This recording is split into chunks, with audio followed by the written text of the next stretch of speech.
Mike's Must Plays. Go play it.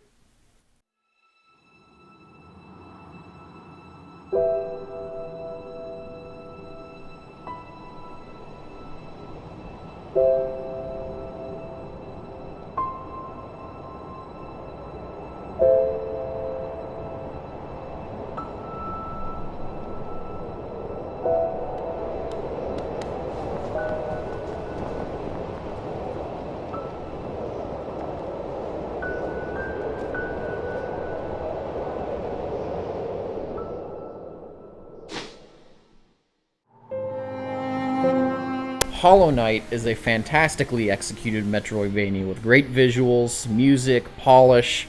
It's got it all. It's definitely my favorite game this year, and I would dare say that it's probably one of my favorite games of all time now.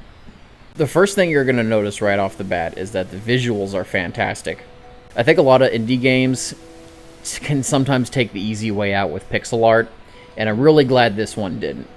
Not that I have anything against pixel art, because there's a lot of games that it works really well for, like some of my other favorite indies, like Binding of Isaac and FTL. Those look really good, despite the fact that, you know, it's just pixels. I feel like the time that it took to do the hand-drawn art and Hollow Knight really is what makes it special and unique. Just about every single frame is almost wallpaper-worthy.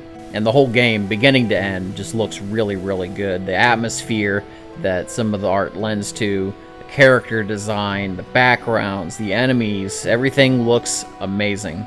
Even though this is definitely my favorite game this year, this is also probably one of the hardest games I've ever played.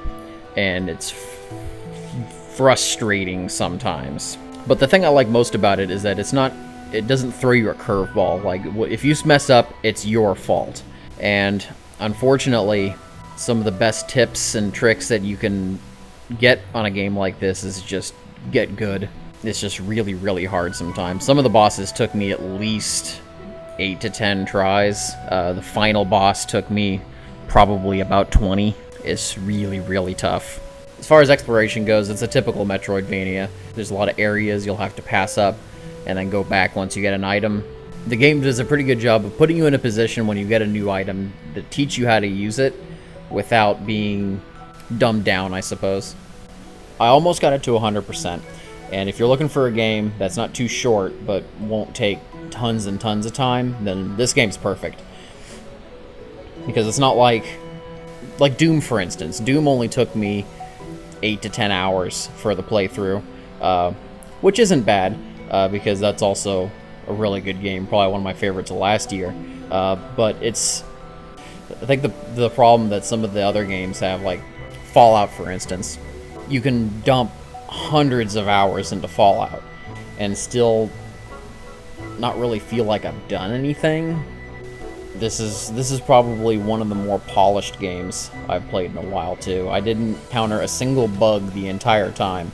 Well, unless you count all the characters. But everything is perfect. The controls are super tight and responsive. The hitboxes are great. This game won't give you any excuses for failure, because it's not the game's fault, because the game is perfect. I would say my only complaint about this game is that the lore is maybe not explained particularly well, because at the end of the game, I almost completely 100% the game, and I still had questions because I didn't understand some of the things that had happened. But don't let this stop you from getting the game, because this is a must-have, absolutely. And at this price, you can't really afford not to. Go get it, it's great, and you owe it to yourself. If you like video games, and you like platformers, and you like Metroidvanias, then you need to play this game.